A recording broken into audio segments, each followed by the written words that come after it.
and welcome back to another part of our Year in Review podcast here at Reporter.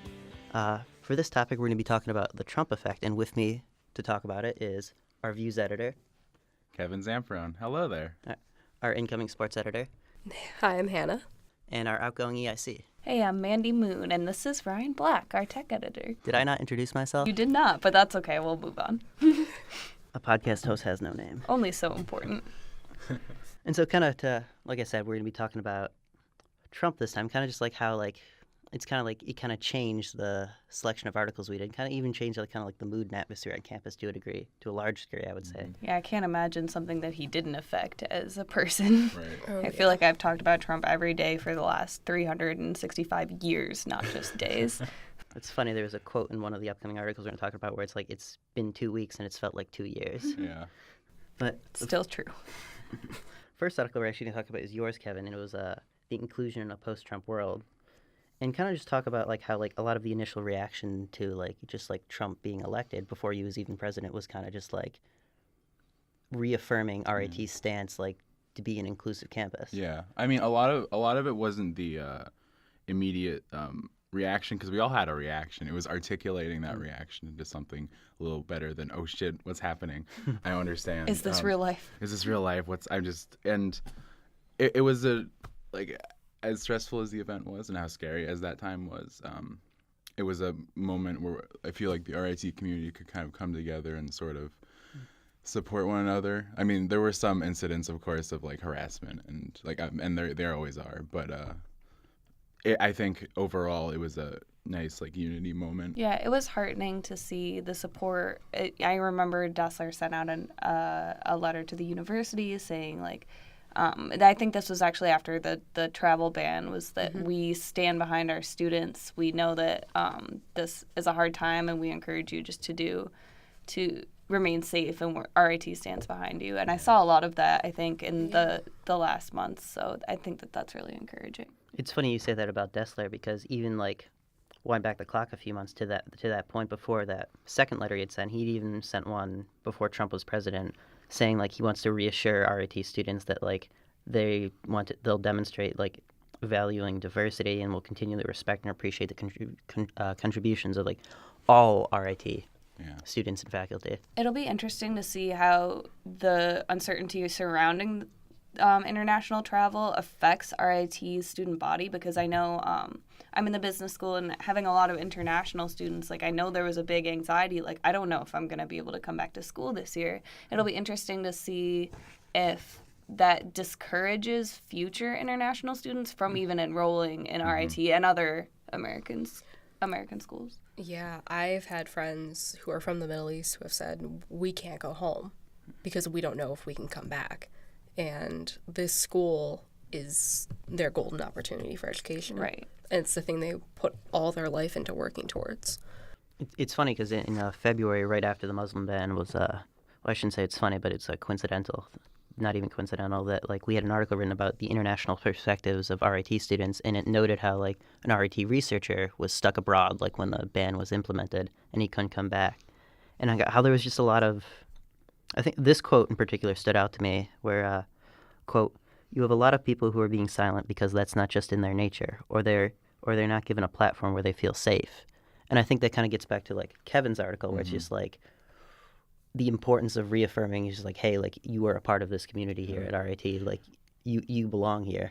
And I think that sort of just highlights the disparity between wherever Trump got his support and here, because like to them, like I mean they are in there's like usually in a smaller community, and there's not a lot of like interaction between people of like, you know, different backgrounds, different cultures. But at a place like RIT, it's like it's not this like unknown like menace from the Middle East. It's our professor or our like lab partner. It's our friends. Yeah, we interact with people. Weren't you saying, Hannah, that your dad was? I had family who couldn't get back into the country or who got detained for a certain period of time, and none of them were from the list of banned countries. Yeah, I think that's a good point though, Kevin. Like to them, everything to a lot of people who who aren't at a university with such a diverse like population, it's happening so far away, so far removed, and you don't see the effects of it. The only people they see that affected by that are like the news and like the talking heads, the liberal media that they hate so much. But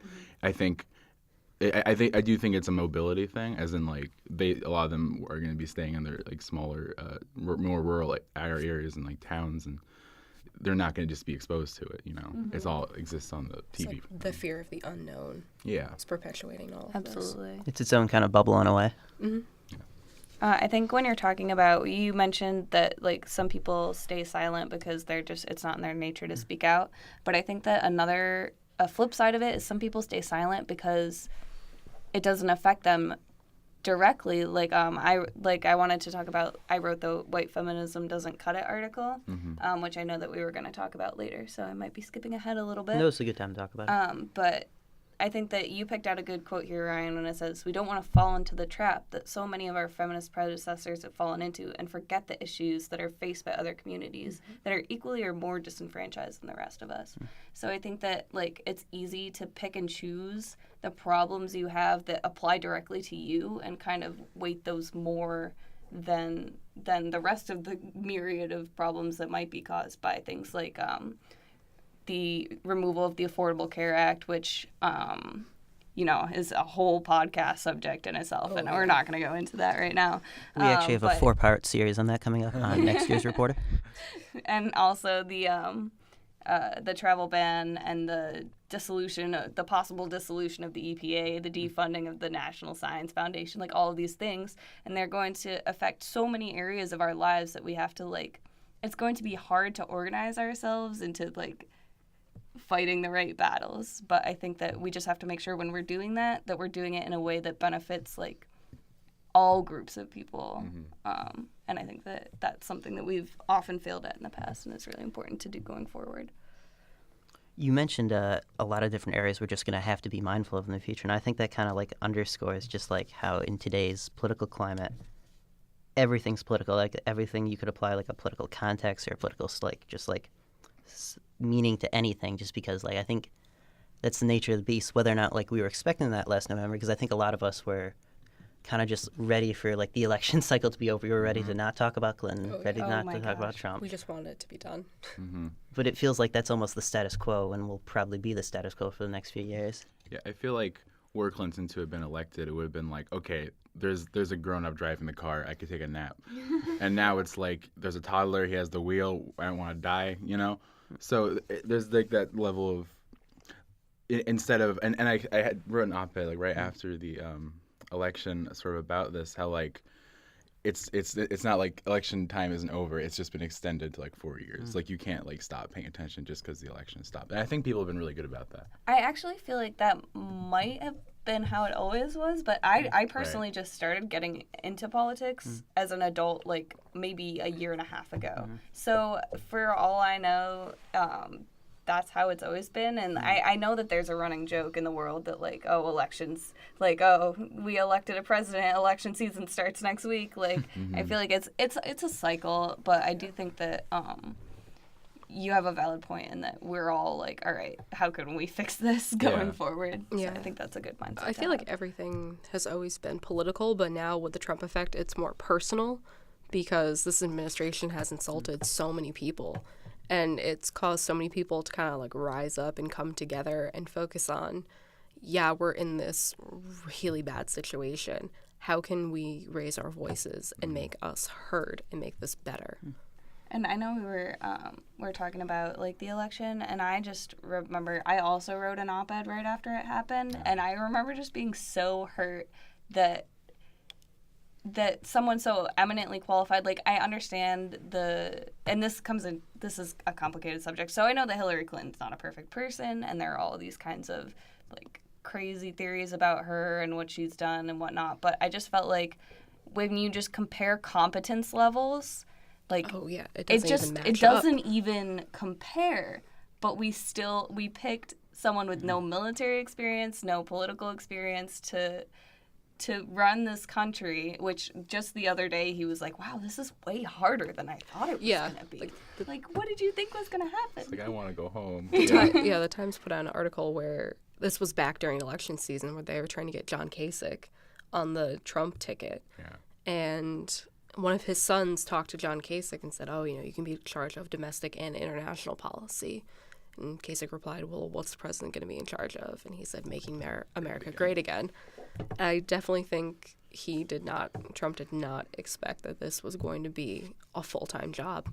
And I think that even a lot of the people who voted for Trump didn't expect him to win. I'm sure it was kind of like, it was less of an informed decision, more of a throwing a grenade at, like, I don't know, whatever, the establishment or something. It's just like, fuck you, I'm electing a reality TV show host because everything is terrible right now and I don't care anymore. Yeah. It was a very, like, nihilist choice in a lot of ways. Just like fueled by raw anger. Oh, yeah, 100%. Yeah, And it's just like, everything is terrible, and let's then- blow it up. Yeah. Let's just see what happens. It's like punching a hole in the wall. Like, okay, nothing is fixed, and now you have a hole in your wall. You know, you're really angry. You can't figure out like how to kind of cope with it. But Something I wanted to ask about. I know you kind of talked about whether or not like this is just always the status quo, or kind of just it feels that way because maybe like things with Trump, just like everything's so ever present on our mind. But like, is that maybe like the way things should be, just being so conscious of political events and not just like paying attention during the election season?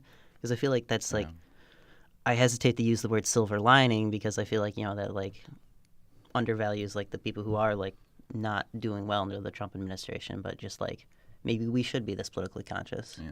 I think that that's definitely a good way to look at it. Like, yes, this is terrible, but it's happening. And I guess like what we do is we take the best of it. So if it makes everybody more politically conscious, if it makes them pay more attention to the sources they're getting their news from, if it makes them become more active in civics and local politics, I think that that's a good thing, and that might be the best that we can expect out of the next 4 years is to just have more involvement from people who care and people who want to change things. And you've definitely seen like the real, very present effects of that involvement.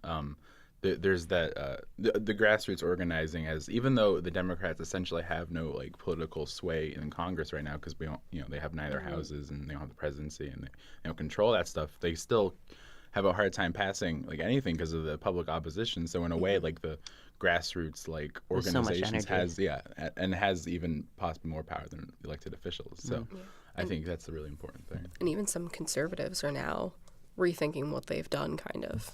I know there's been like a trickle effect of Republican senators and congressmen pulling away from the Trump administration because they're realizing that they can't win back their district or their state because they're so closely tied.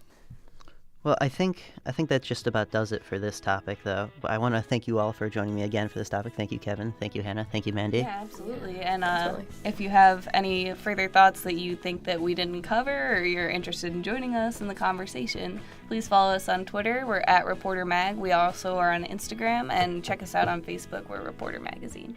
And be sure to check out the other podcast topics we'll be releasing with this one. All right. Thanks, guys. Goodbye, everyone. Burnout ideals wind up and touch me. Doesn't it change?